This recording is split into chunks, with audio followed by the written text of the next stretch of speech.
Hello बच्चों, let's read the question. The question says that name the EM waves used for studying crystal structure of solids. What is its frequency range? तो देखो बच्चों, सबसे पहले की concept है हमारे पास, that is EM spectrum, wavelength,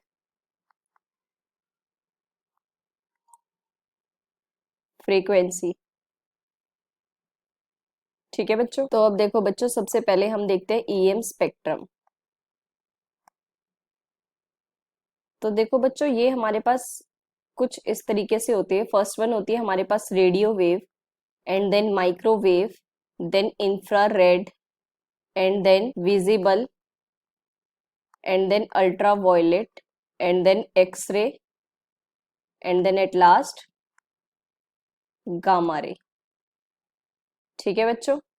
सो अब देखो, अगर हम बात करें इनकी वेवलेंथ की, रेंज की, तो वो होती है हमारे पास मीटर में, दैट इज 10⁻³ 10⁻⁻2 10⁻⁻5 10⁻⁻6 10⁻⁻8 10⁻⁻10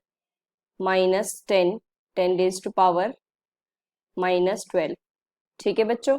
और देखो बच्चों, इस पैटर्न को याद करने के लिए हम कैसे लिख सकते हैं, that is red man in violet uniform X gun. ठीक है बच्चों, ये हमारे पास कुछ निमोनिक्स होते हैं याद करने के लिए. और एक और है हमारे पास, that is Reynolds mother is visiting uncle Xavier's garden. अब देखो बच्चों, हम कुछ पढ़ते हैं एक्सरेज के लिए. These are produced by bombarding a metal target by high energy electrons. ठीक है बच्चों, पहले हम मेटल टारगेट पे इलेक्ट्रॉन्स की बम्बार्टमेंट करते हैं, तो जो रेज प्रोड्यूस होती है वो एक्स रेज होती है. ठीक है बच्चों, ये जो होती है except gamma rays, it is lesser in wavelength from all waves. ठीक है बच्चों.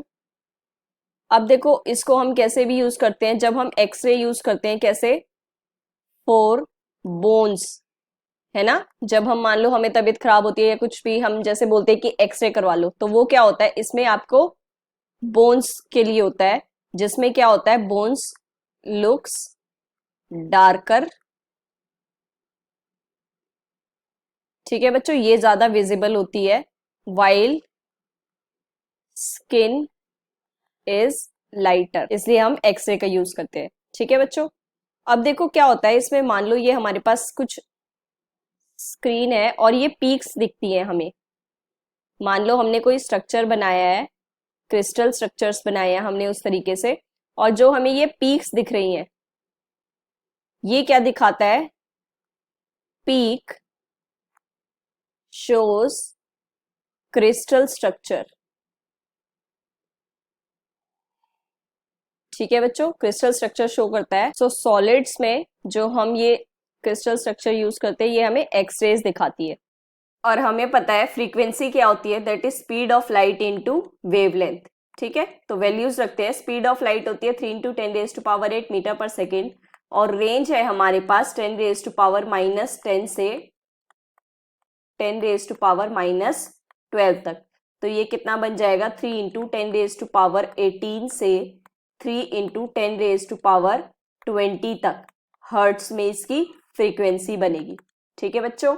और वेवलेंथ ये तो है फ्रीक्वेंसी के लिए, और वेवलेंथ है हमारे पास 10⁻⁻10 से 10⁻⁻12 मीटर तक। ठीक है बच्चों। अब क्योंकि जो एक्सरे वेवलेंथ है हमारे पास, ये क्या है आपके पास, that is similar to size of atoms that are further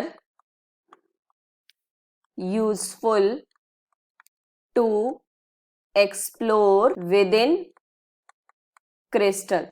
ठीक है बच्चों, सो दैट्स वाई हम ये एक्सरे यूज करते हैं। सो ये कुछ इस तरीके से हमारे पास रेंज है, and that is the final explanation. Hope you understand it well. Best of luck. Thank you.